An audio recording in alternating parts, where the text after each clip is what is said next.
Looking forward to this one then, qualifying ahead of the 9th round in Monaco. Ticktum's going to come to the timing line here. It's not going to be an improvement for the British driver in terms of time. A couple of tenths of a second away, but that lap time still would actually have been enough to progress forward at this stage into the duels. Evans across the line, then he goes P2. Dennis on a flyer in sector 2. Needs it as well because he's outside of the duels as it stands for now. Drugovic goes up into P3 meanwhile. Yeah, Dennis is down. Dennis is nearly half a second down. Mortara is the man on the charge at the moment, and he's gone second fastest. So Mortara has fulfilled that potential we've seen all weekend to go second. Watch Dennis. I don't think he's going to do it. No. Yeah, only 7th. Yeah, and De Vries, the winner from yesterday, he's finished now 8th place for him, and Nico Müller, fastest in practice. He's not made it through in the Porsche car. Let's get confirmation of the results, though, from Group A here in Monaco. So Ticktum, Mortara, Evans and Felipe Drugovic are your top 4 drivers that move forwards into the quarterfinals. 8th fastest at the moment for Pascal Wehrlein, but you can see less than a tenth separating 4 drivers on the fringes of the dual stages of qualifying at the moment. Out of the final corner of Anthony Noakes, and to the timing line here then for the German driver. Is it enough? Yes, he does find time in that final sector and goes up to 3rd quickest, pushes Jean-Eric Vergne out at the moment and puts António Félix da Costa in the Jaguar onto the bubble as well. We've got lots of drivers improving behind though, Tom.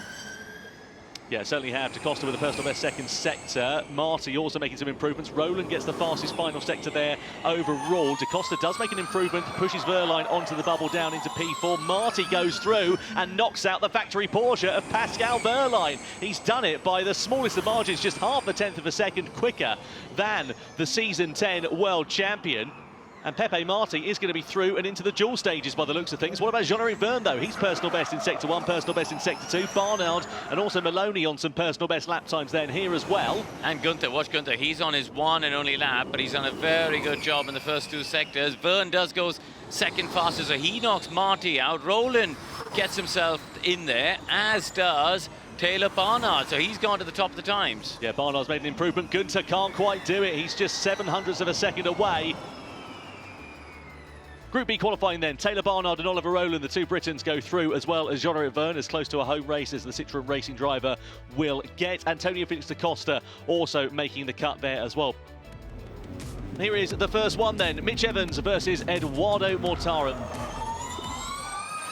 Through the final corner we go here for Evans, out of it now and across the timing line. It's going to be a handy lap time here for the Kiwi as he takes the checkered flag. It's a 1:26.6768 for Eduardo Mortara with a good advantage there in the 2nd sector. If he can keep that together through this 3rd and final one and come across the line, he will out-qualify Mitch Evans. He'll take the checkered flag, and he does do it by nearly 1/4 of a second. Eduardo Mortara is ahead of the Jaguar and goes through into the semi-finals. Quarterfinal 2 then, Felipe Drugovic in the Andretti versus yesterday's pole sitter Dan Ticktum. But let's see what Drugovic can do as he charges up to the line. 26.5 was Mortara. That was incredibly close for Felipe Drugovic. Yeah, so close to the wall on the exit as he just got the rear kicked out going through Anthony Noakes. Ticktum, though, just less than 1/10 of a second away. I wonder if that might have cost Drugovic a bit of drive onto the start-finish straight. That could be the difference between these 2 drivers, but no, Ticktum's losing time further still in this final sector. Out of the last corner we go for Drugovic, then he's across the line with a 1:26. And Ticktum has done it. He's got the advantage in that final sector. I thought Drugovic had got that one, but Ticktum with a stonking end to the lap here in Monaco, and he out-qualifies him then. Quarterfinal 3 then, Jean-Eric Vergne versus Oliver Roland, Citroën versus Nissan. Let's see if we can work out who is going to gain the advantage here into Sector 2. It's very difficult to pick out who is gaining more than the other at the moment because it's looking pretty even actually, but Vergne picking up a bit more here in the 2nd sector over the Nissan. Yeah, he's got a 10th in the middle sector, isn't it? That's where it is. Oh, Roland nearly touched the barrier though on the right-hand side. Into the 2nd part of the swimming pool chicane. You see Vergne now into the final corner. He turns it a little bit later, but that sets him up for a good exit to the line. Yeah, he knows how to drive here, does Jean-Eric Vergne. Oliver Roland pretty handy as well. Over the line we go, and he takes the position and goes through into the 2nd of the semi-finals, out-qualifying Oliver Roland by 2.5 tenths of a second. So the final of the quarterfinals then. Jaguar TCS Racing's António Félix da Costa versus DS Penske's Taylor Barnard.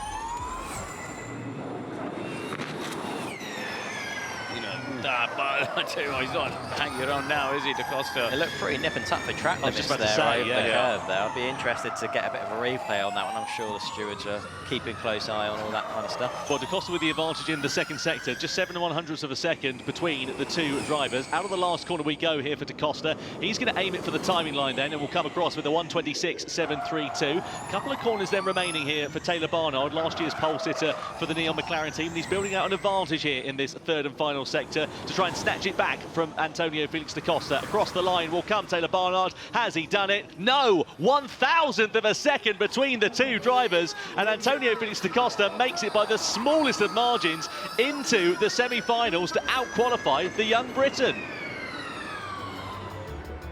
The semi-finals then, it sees Mortara versus Ticktum up first of all, the Mahindra versus the Cupra Kiro, and the Jaguar as well as the Citroen going against each other. Da Costa and Verne head-to-head.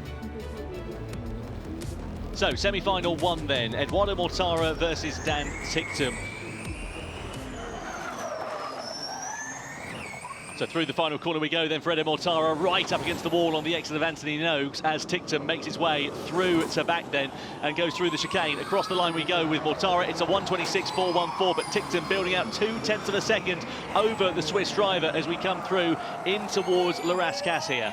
Yeah, he got the tyres? That's the fastest lap of the weekend from Mortara, and Ticktum's up on him. These two are delivering in the critical moments right now. Gap just shrunk slightly as we come through the third sector. Out of the final corner across the line. Has Ticktum done it? Yes, he has. 0.2 of a second as Dan Ticktum goes through to the finals for a second day in succession, to the delight of Idris Elba and the Cupra Kiro team in the garage.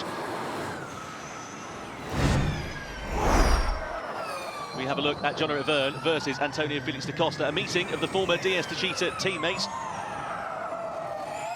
So this is a strong lap so far from Da Costa. Jev is not giving it away to him though. It looks like the middle sector, yeah, he's taken it back out of him. So this is going to be so tight.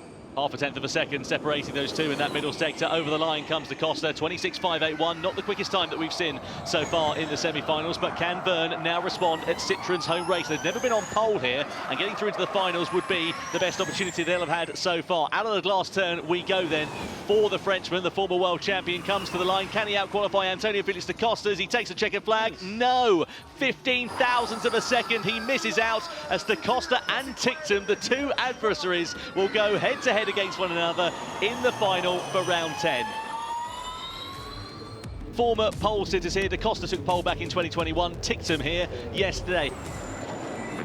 Is really harrying that machine. Yeah, he nearly hit the barrier on the exit of to back there. I think that might have cost him a bit of time, just picking up the power into the swimming pool section. We'll see. Ticktum's coming out of the chicane top, up to back, and we'll get the second intermediate time. Yeah, this is phenomenal here from Dan Ticktum. Nearly half a second already in Sector 2. This is shades of Raikkonen and Alonso here in 2005. Da Costa over the line with a 26.898. It's not going to be enough, I don't think, to depose Dan Ticktum as he comes through into the final couple of corners, through Rascasse, through Anthony Noakes, and he's going to make history here in Monaco with back-to-back pole positions as Dan Ticktum blasts to the line and takes the checkered flag. Nearly 0.7 of a second in his pocket. Dan Ticktum dominates the streets of Monaco here in qualifying.